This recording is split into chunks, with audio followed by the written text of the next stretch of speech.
All right. Yes. So again, hi, everybody. I'm Tracy Howe here with Trina Palmer, and we're hoping to work with you today on some of the ideas involved with taking the content from your target course and using it to build what you do in your co-requisite course. So we're going to be working in breakout rooms today that we're going to actually do by target course. So we'll have one for statistics, and we'll have one for pre-cal and one for calculus, and we'll have another one for advisors. And we're really hoping to help you get going with some of those ideas. So we will go optimization word problems, most definitely done. Yeah. So I'm going to turn things over to Trina. Thank you, Tracy. All right, so I'm going to just go to there. All right, so there's a field of mathematics education for the undergraduate level, but many of us don't have training in that field. We are really content and course content specialists. So we thought it'd be important to share some structural aspects of learning objectives that educators would recognize as important. In our department, we've slowly been changing our syllabi to state learning objectives rather than, or sometimes in addition to, the list of chapters or list of content. Listing content tells what you as the teacher would do, while the learning objective represents how the learners demonstrate their mastery or their understanding of the concept. So for example, you might want to, quote, cover rational functions, but what the learner does to demonstrate their understanding, they might, quote, state the conjugate, or they might identify equivalent expressions with radicals, or maybe they would explain how the conjugate is used in limits. So this acronym SMART refers to characteristics of learning objectives. That is, learning objectives should be specific. And then also keep in mind that the course learning objectives may be more overarching than like the lesson learning objectives. But the learning objectives should be measurable, action-oriented, reasonable, and time-bound.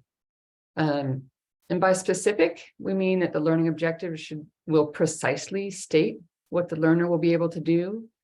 Measurable means that learning objective can be observed.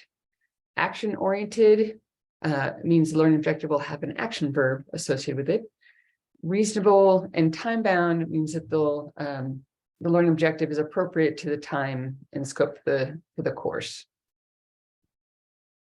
And we have found that there's a need for the co-requisite course content to be distinct from the target course content, and understanding the target course's learning objectives is key to making those distinctions. So when we first started our co-requisite, we intended it to be a review or prerequisite knowledge. So our co-req was for calculus, and we just really felt our students didn't have the prerequisite knowledge that they should have. So that was our initial intent. However, students really resisted. So we modified to start, so we might start with a calculus problem to get to the algebra. So we had to kind of modify our method. And we also had to keep in mind that this is a credit-bearing course. So it didn't make sense to be run like a help session when we already have other resources for that. So we have the math lab and tutors available to help in the more individualized setting.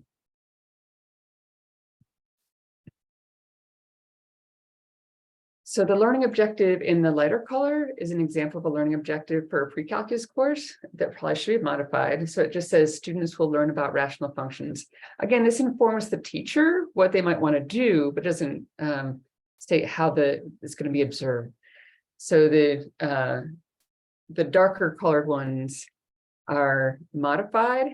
So we can make it more specific by saying, identify vertical and horizontal asymptotes. We want for your written more measurable or more action-oriented.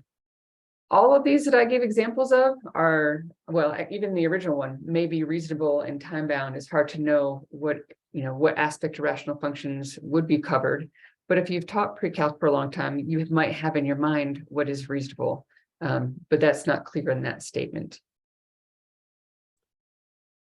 All right, so I just also want to point out that the darker color ones, the action-oriented, so identify, solve, sketch, explain, state are more actionable than just students will learn about.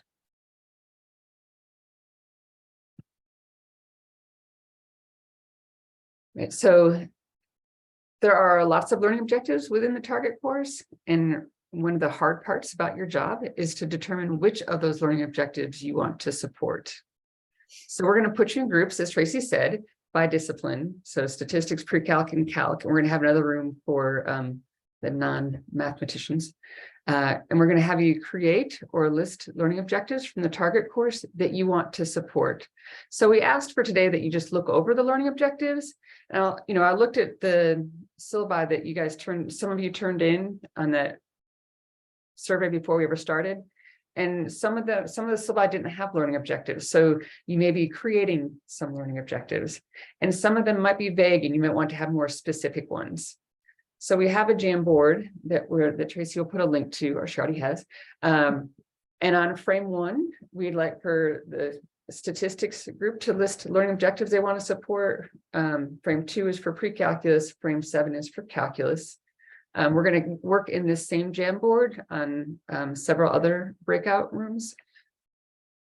So again, what we'd like you to do first is just to list learning objectives that you would like to support in your co-rec. I just feel like I did a whole bunch of talking before we split up into the breakout room.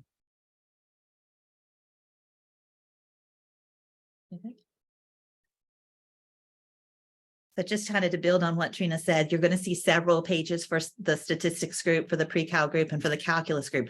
For this first breakout room, we're just concentrating on those the learning objectives that come to mind that you want to think about. Okay. Trina, you ready for me to open the rooms? I am. So you guys will select the room you'd like to go to. Yes. And our student consultants go with the course that you're going to support.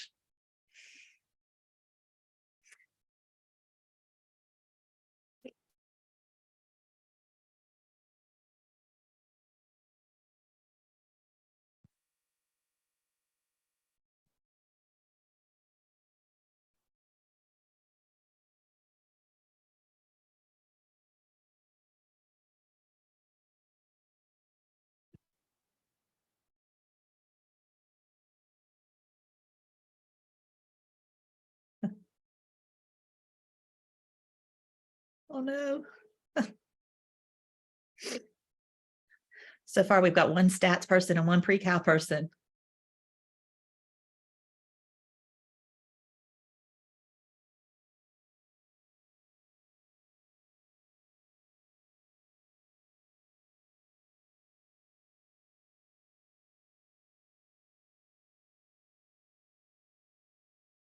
Hey, Monica, did you come back? There is no one there in breakout room 1. Yeah, there's still a few people that haven't gone yet. Okay. We're watching it, and there's only one person in the pre-cal, so we're just waiting to see where everybody else goes, and then we'll do something. Okay, I'll join in. Thank you. All right. Man, Oh, that's crazy. Yeah. Welcome back. Thanks. And we should be getting everybody back. You let me know when they're all back. Hey guys. Hello. Hi. I'm sorry I'm late. That's okay. They are just coming back from their first breakout room where they were listing the the learning objectives for the target course. So we were just coming back and getting ready to discuss it. So perfect timing. All right. I think we're back, Trina. Awesome. So, on this slide, I just have several learning objectives from the syllabi that you guys submitted. These may or may not be the learning objectives you choose to support in your target course. I'm just wondering if any group or anyone would like to share any challenges they face while trying to figure out what learning objectives from the target course they want to support.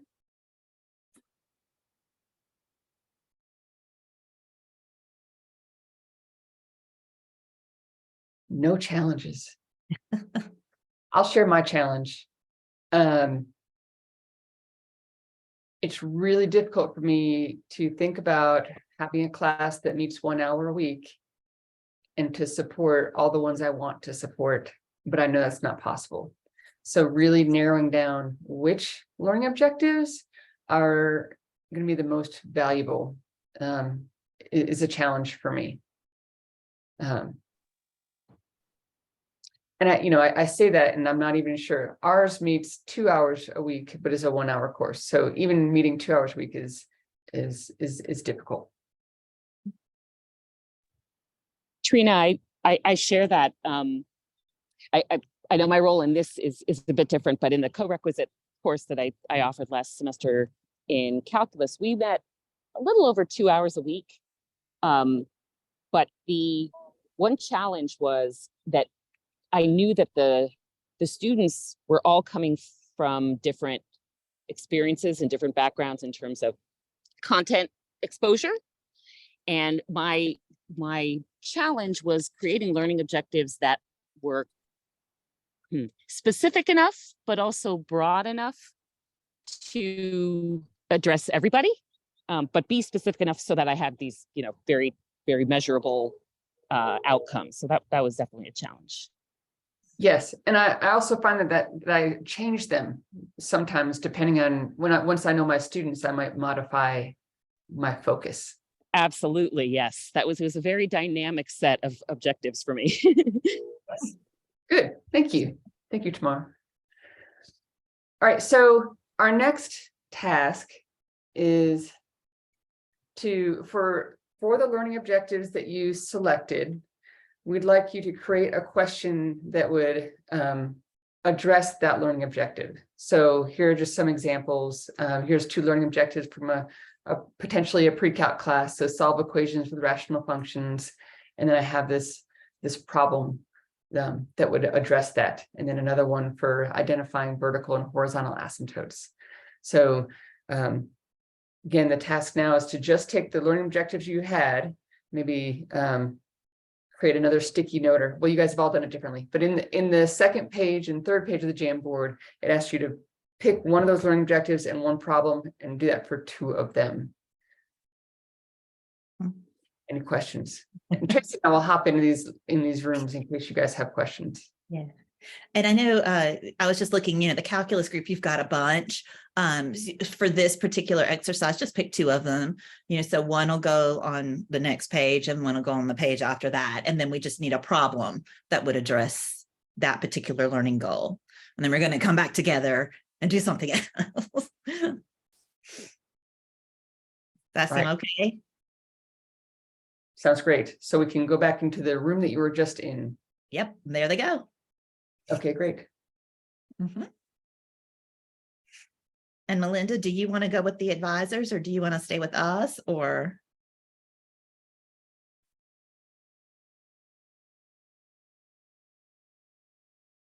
Huh?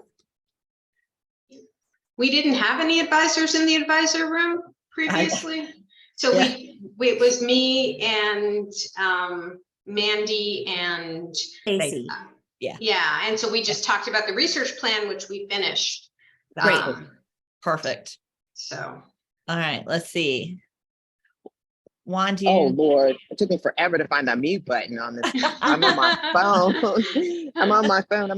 I'm at Achieving the Dream, the Dream Conference. So wherever you feel like I could be best utilized, I'm okay with that. So Michelle, you said that you already finished You already finished? Oh, yes. Tony. Okay. Oh, sorry. Just making sure Tony went when he needed to. That was me. I went off to the advisor room and we didn't have any advisors. And I don't know if any other advisors have joined since. No, there haven't. But just in watching what Tracy and Trina are doing, I really think it would be helpful for the advisors to hear these conversations because they are in a foreign language and they are scary for non-math people. And I think it would be helpful for advisors to hear this kind of stuff so they can start to understand that this is just something different. They can start to make their own parallels, start figuring out how they're going to talk to students about this.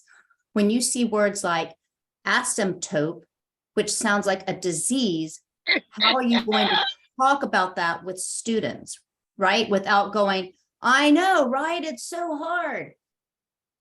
You see what I'm saying? So I think Yeah. in the future, I really think we should keep the advisors in there, even though they're not going to contribute, but I think it's good for them to hear. Yeah, I think also you have to frame it for them too, Michelle. Like Mhm. I agree with you because when I was doing free health advising, I went to organic chemistry. You know, I went to A&P. I went to anatomy and physiology because when I was trying to help the student understand what not just what the class was, but how to study. See, we're not aware of course design. We're not aware Right. of how a syllabus gets broken down in Mhm. terms of how learning happens in a classroom environment. And so I think for advisors, I don't want them to focus on the idea of math, but the concept of how faculty approach their classes in terms of how they design learning for their students. And I Exactly. think that that's the part advisors, like when we think about how do we advise, we have a framework. And so I think the frameworks are important for advisors to understand, but I don't want advisors to get overwhelmed with the idea of math concepts that are unfamiliar to them, because then they'll just shut down, right? Like if you're in a room and Right. somebody's talking about calculus concepts, and the other reason why I know some of them is because my daughter was trying to explain them to me when she was taking calculus. You know, you would get lost in the content, and it's like I want you to understand and absorb the concept. You know, Yep. that faculty have a design, they have a plan, they don't just show up and say read chapter X, right? And it's more applicable than just beyond math or but English and others, STEM course areas and stuff like that, where an advisor can take that framework and say, faculty have a course design. Mhm. They have elements that they create in order to make sure that learning is happening in the classroom experience. Do we have So a plan for how the advising modifications are going to actually get created? Because we don't have any advisors here today. And I don't know We're if we working did on it. last time. Because I mean, that's, I think the bigger issue is they, I think, are going to need some time together to come up with advising modifications. And we need yeah, them here in the first place, or at least the people that are going to be creating the advising modifications. But so y'all, this is Michelle a and I, really bad time for advisors right now, from now through Mhm. April, because it's advising. And it's from now until beginning of April. right, so we will get our advisors. We're But just gonna Michelle, have to figure this out.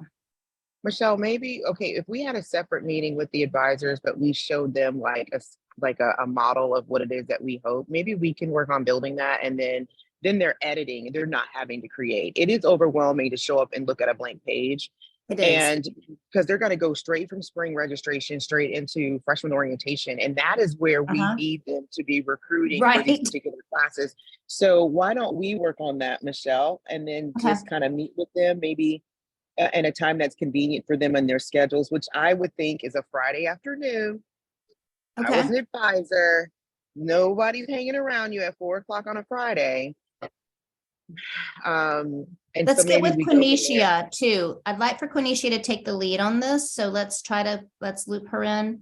And Yeah, then, I can see when she's available. yeah. Dana Saunders at UNCG is really strong as well. And who's our other Charlotte, advisor? Who's Charlotte? I don't know who Charlotte's contact is. Karen, do you know by chance? I'm sorry. Do you know Charlotte's advisor? No. Okay, and then who's our other one? A&T. Yeah, Who said A&T? so that's Madeline Brown. Is that her name? Okay. Dawn got promoted, and it's Yeah. Madeline Brown. Okay. And she, I think, was super overwhelmed last fall when all of that happened, but hopefully she's Oh, I can now. imagine. Okay, so why don't we start with Kanisha? Sorry, Quinicia. my Yes, I think that we all speak Kanisha. Let's start with the her. same language, which is not math, but yeah, we got that. Yeah, but I talked to her maybe when was I? When I did the presentation when I was in California, we talked a little bit more after that.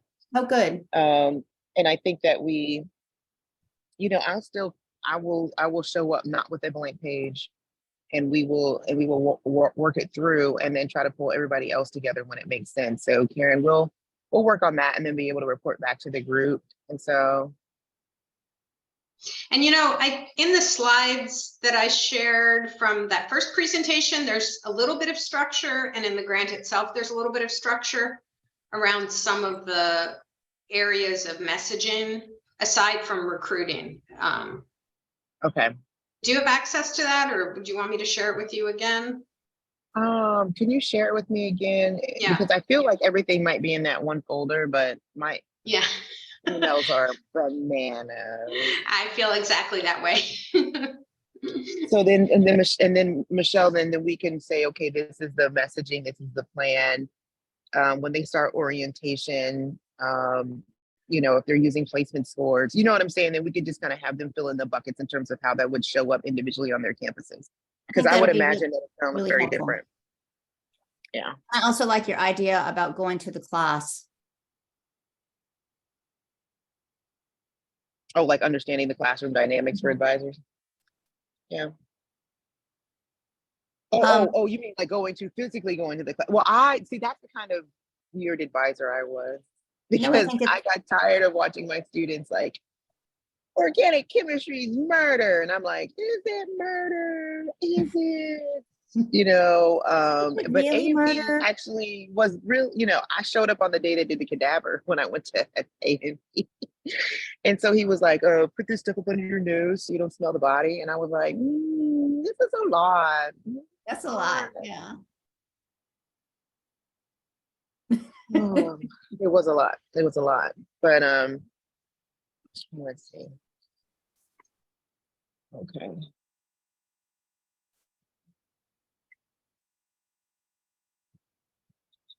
Oh, actually, Michelle. So I accepted this position for Achieving the Dream. So I have a job now. Yeah. And there's a rural community college from North Carolina convening, I think, tomorrow. And I was like, I wonder if Michelle knows any of these people that I'm supposed to be meeting tomorrow. Rural community college. Yeah, like there's a part of North Carolina that is associated with Achieving the Dream around helping rural students. And I'll send you the names of the schools. I don't know them That's off the top of my cool head. though. Yeah. I thought it was pretty cool that North Carolina was representing here. It's really key because Tracy is working on the Launch Years Initiative, which is aligning DPI with community college with university mathematics. So keep your ears open. Yeah. If you find a stellar mathematician, grab one. Okay. I will. Also nurses on a separate project, separate but related project. Nurses, yes. Like nurses who are teaching in the classroom or students coming out of their program? Either, but in rural communities, to have a community college nurse teaching in the program is probably that'd be nice. hard to find. Yeah. Okay. Because they can make so much more money in the hospitals. I know. And that's why I was trying to tell Farah at Elizabeth City that if we had a master's of social work program, we could create a pathway for clinical professionals to be in this eastern rural part of North Carolina. But nobody wanted to deal with the accreditation and what would be required to hire faculty in order to develop that master's program, because we had a bachelor's of social work. So usually you could grow a master's on top of that. And because of the pandemic, we were struggling with mental health care professionals. Like there was we were in a desert, and so then we had to use an online healthcare mental health program. Which can a was master's great of social work be done? Can MSW be done online? I don't know about the clinical requirements from an accreditation perspective. That's the only thing I don't know about. I mean, everybody liked the idea, but the issue was like, okay, the clinical certifications in terms of the I guess you could say, for lack of a better word, the internship portion of it. You know what I mean? Like you have to I do so get it. many hours. Yeah. But I was just like, we don't have, because they were saying that, well, we don't have like, you know, like in state and maybe it was Greensboro that they were talking about, where you have graduate level coursework that allows you to work with practitioners in order to be able to graduate students with these particular program requirements. But I was like, you have a bachelor's of social work, and social work has a clinical aspect that you can use to do health, you know, mental health care.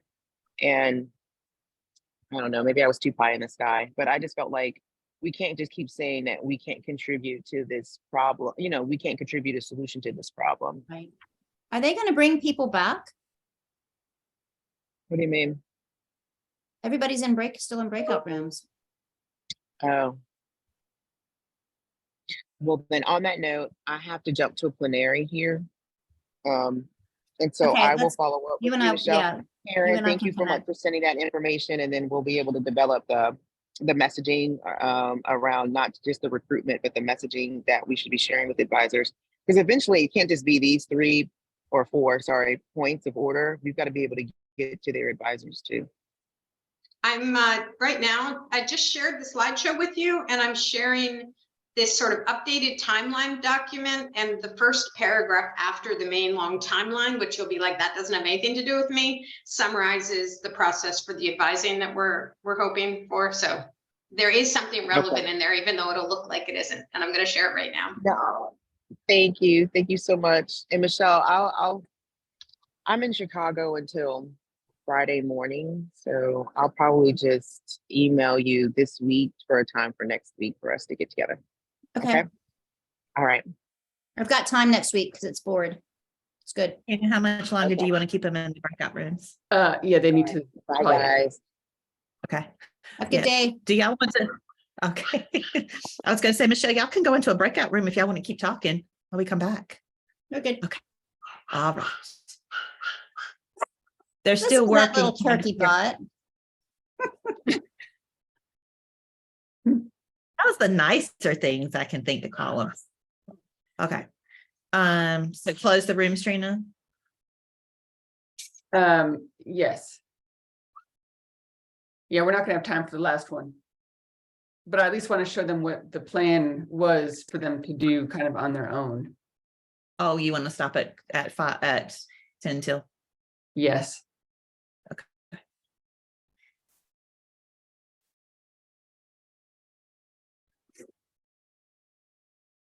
Oh, that slide's perfect though. Say it again? That slide's not, the next slide's really nice. I like it. Oh.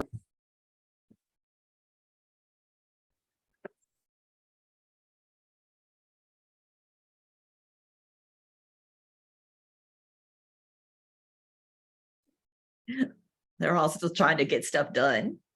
Tamar said they needed about 2 more minutes. Right. Like, And the oops. point is to not finish this, but to get the idea of the process. Yeah. And I realize they do need some time, and it probably helps to have them together from different universities. Yeah. All right. They should all be popping back now.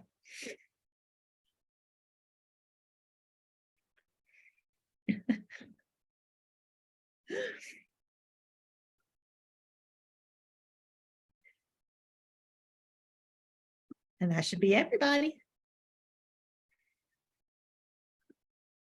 All right. Well, welcome back. Sorry to stop you guys in your great work. I can't even tell who's back. Everyone's back. I can't see anyone. Yeah. Okay, awesome. My guess is this was an easier task, but just a lot, like just figuring out what problems to pick, or I feel like that's more of our expertise of picking, creating problems. The last activity that I was hoping to do, that we probably won't have time for, is to take your example problem and really break it down. So I want you to identify like each thought process of the problem and identify it as a prerequisite or target course skill. So I have an example here. This is for a calculus class. The learning objective is to calculate an antiderivative. So I have this problem to calculate an antiderivative that's 1 plus 2x e to the x over x.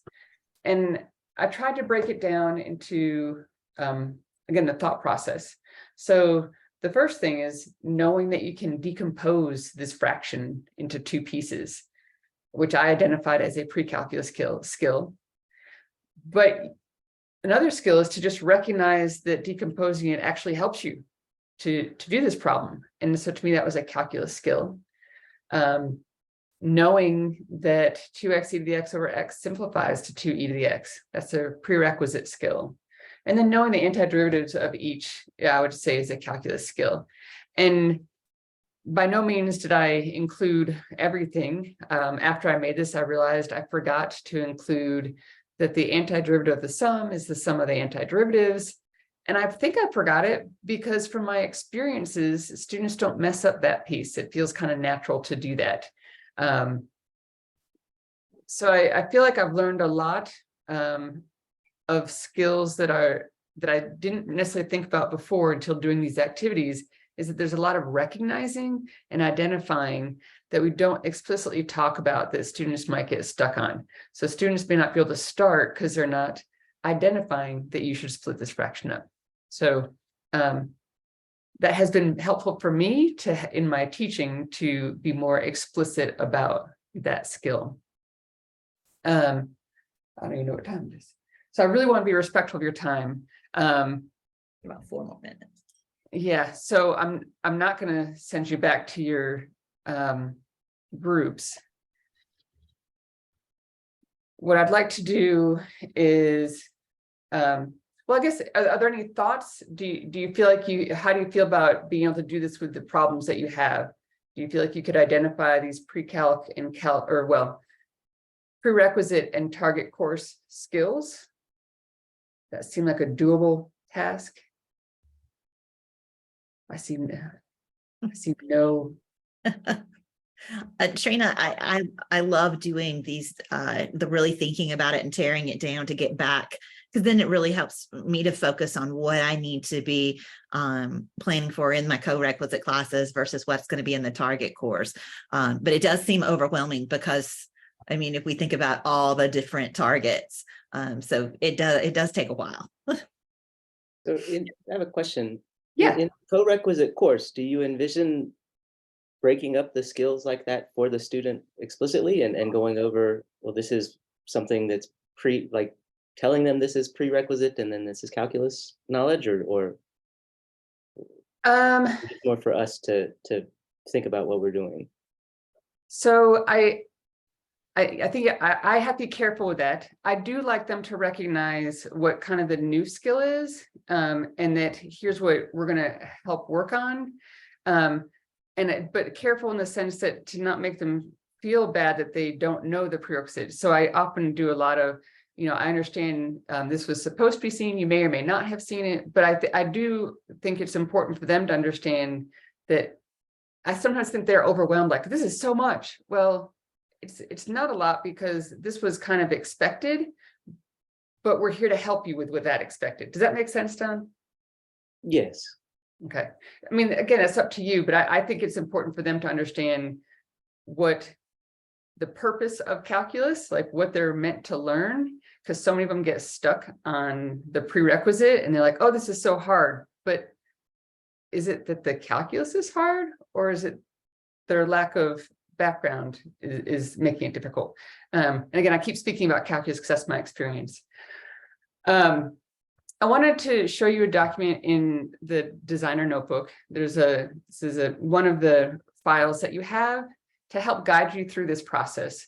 So this first part has you list your learning objectives again for the target course and rank which ones you want to support. And then reflect on, why are those the most important ones for you? Again, you're not going to be able to do them all. pick the ones that are most important. Because keep in mind, these are just the content learning objectives. Later, we'll talk about self-regulation learning objectives. So there's more going into this co-requisite class than just, mathematical content. Another thing I'd like you to think about is this part of the reflection, is there prerequisite content that runs through multiple learning objectives? So when I was in the calculus group, one of the things they talked about was trigonometry, and just knowing that tangent is sine over cosine, and how many places that comes up. I bet that comes up in many different places. So that might be a theme that you can infuse throughout the co-requisite, applying it to the target course. For me, one of the big learning objectives that I've put into my co-requisite is this idea of going backwards. So what I mean is that you kind of saw a little example of that, decomposing the fraction. I feel like, I've not taught a lot of pre-calc, but when I did, we spent a lot more time saying, add these two rational functions together. We didn't spend time saying, split them up. So we expect them to be able to do this skill of splitting, but we've never really taught it. Also, there's times when you have e to the x squared, and you might need that to be e to the x squared. And just that's a kind of, I would call that a backwards direction of what we've taught. Again, we usually say simplify instead of decompose. So for me, that's a bigger theme in my co-requisite class, because I don't feel like it was explicitly taught before, even though they should have those skills to be able to do it, but they never practiced that backwards skill. And then in the next section on this document, it's asking you to pick a learning objective, pick your example problem, and then break it down. So I have that calculus example in here already. Again, to help you think about what your focus might need to be in your co-requisite class. And again, this is a lot of work to do. And I know you guys are overwhelmed already. So just as you can think about certain learning objectives, create, do little pieces as you can would be wonderful. All right, I'm going to stop. Do you guys have any questions for me?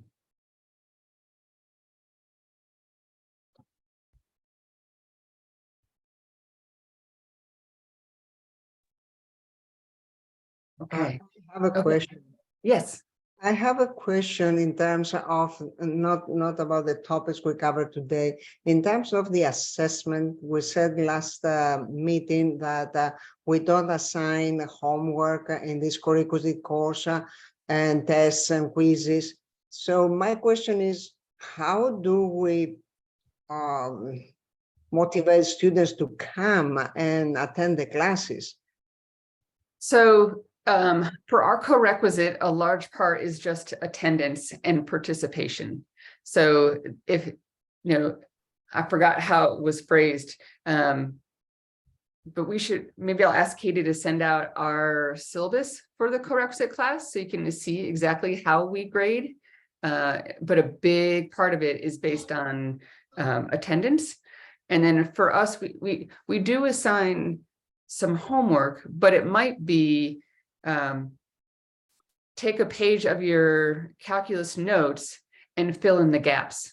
So they might practice filling in, like sometimes you just write down what professors write on the board. And so an assignment for us is to fill in those gaps.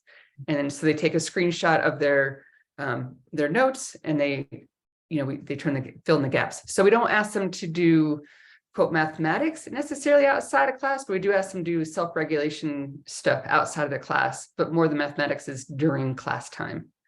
And then how do you deal with the situations a student is sick? Because we have, we have a COVID, we have different types of flu and these things, and they are out of class for many days, some of them. So how do we deal with the situation? Right. So some of the strategies we've used is if you miss, you can make it up by going to the math lab for an hour. So there's some alternatives that we have tried. Does that help? Yeah, sure. Thank you. Okay.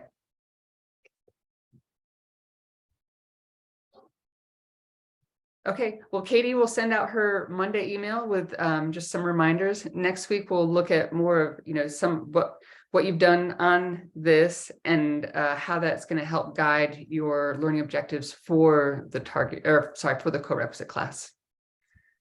Have a great rest of the week.